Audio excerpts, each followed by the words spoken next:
that is our prediction of what today's science and technology will do for tomorrow's person. Greetings, 20th century people. I'm wearing part of the gear of the future. Well, it may look like today's, but it's not what it seems. The suit is chemically treated to make it thermosensitive.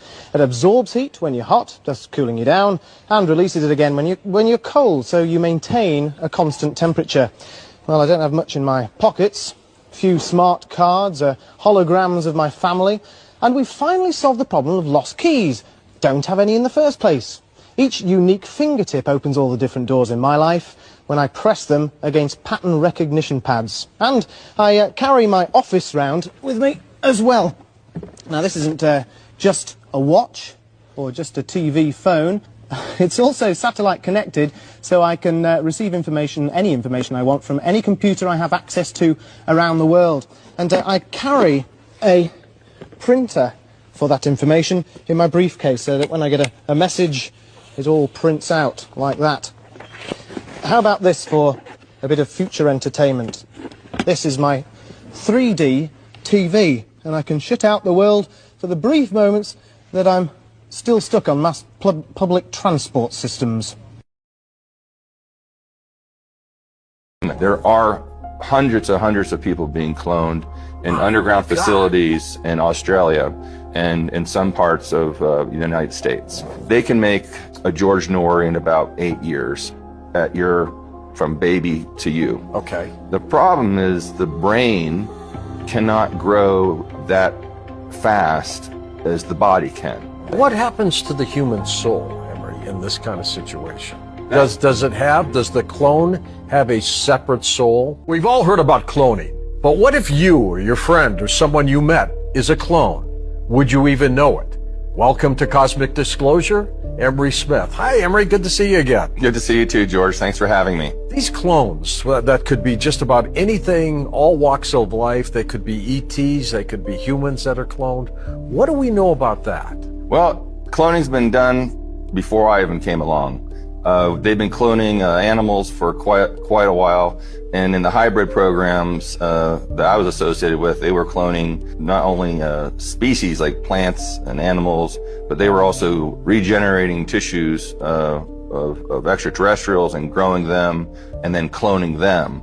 And then they started cloning humans a very long time ago. It's interesting now that in the news, after talking about this a few times, that now they're coming forward. China just has been doing it forever, but in their underground facilities, cloning people and cloning, of course, you heard about, they cloned their first primate. And hey, they can clone a primate. This verifies what I'm talking about, but they can definitely clone a human. And they're also growing humans for organs. And, there's a big controversy behind this. But clones are everywhere. Human, extraterrestrial, they're wandering all over. Some people will refer to these as doppelgangers because they can grow a human to look like someone and mind program and implant them with circuitry and things like this. And they will really think they had this life and implant them into a business or into whatever organization they want. And, if many times you'll be walking down the street, you'll hear people say you could look this up online, man, this person looks just like me. Sure. Like, why is that? How did they get there? And they have no, idea that they're probably were part of this cloning. I think it's just going to get weirder and weirder and weirder, and finally it's going to be so weird that people are going to have to talk about how weird it is. I look for the invention of artificial life, the cloning of human beings, possible contact with extraterrestrials, possible human immortality, appalling acts of brutality, genocide, because the systems which are in place to keep the world sane are utterly inadequate to the forces that have been unleashed. The good news is that as primates, we're incredibly adaptable. We're going to be tested to the limits. What they see going on is the breakdown of all tradition, all order. They're quite right that it's happening, but they're quite wrong to conclude that it should be resisted or is somehow evil.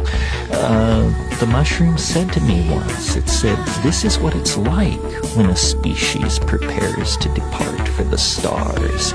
You don't depart for the stars under calm and orderly conditions. It's a fire in a madhouse."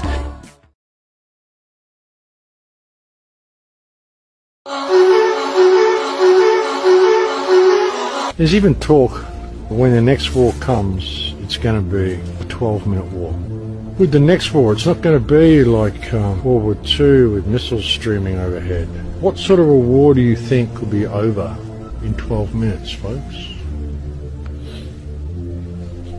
Remember what I said about Israel owning most of the technology, creating most of the technology. Think of that. Think of the back doors and the tech that they've got in all of this. Think of the pager attack, the terror attack that they waged against Hezbollah, that they try to claim is one of the greatest military strategic moves ever made. No, it was a terror attack. What they did there, they blew off people's hands, blew out their eyes, blew out half their stomachs, killed their children. Indiscriminate, horrific attack. Affected thousands of people. Yeah, it was an indiscriminate terror attack. But think about that. Think about what they did with the pages. Remember recently, Israel said, or Bibi Netanyahu said, those of you who hate Israel, well, look at your cell phone. You're carrying a little piece of Israel around with you all the time. But you have cell phones? You have cell phones here? Yeah. You're holding a piece of Israel right there. You know that? Was that a plea for sympathy for his cause? Was that a warning, a reminder, almost like indemnifying himself of any guilt if the thing happens to blow up in your pocket and kill you, or maim you terribly for life, or blow your hands and eyes out and so leave you standing on the street and nobody knows what they're doing because they're all blinded? Something like Day of the Triffids. Did you ever read that book? Day of the Triffids. There was a comet, there was something. Something happened in the sky. Everyone went out and they looked up, and suddenly everybody was blind. Well, imagine that, only they can't use their hands either. What would a 12-minute war look like? And how would it be carried out? If you have enough people carrying around cell phones, all based on the same technology, and really there's only Androids and Apples, I mean, it's basically what everyone's got. It's the hardware, the battery. Why can't you take the phones apart and look at the battery? Why? They don't want you to take the battery out. Why? The battery's a bomb. Everybody is carrying around a bomb in their pocket. Very often in their top pocket next to their heart, very often in their back pocket, holding this thing all the time, looking at it all the time. What would a 12-minute war look like? You be the judge. If you're awake, you already know what comes next. Support the movement. Show where you stand. Your voice carries further than you think.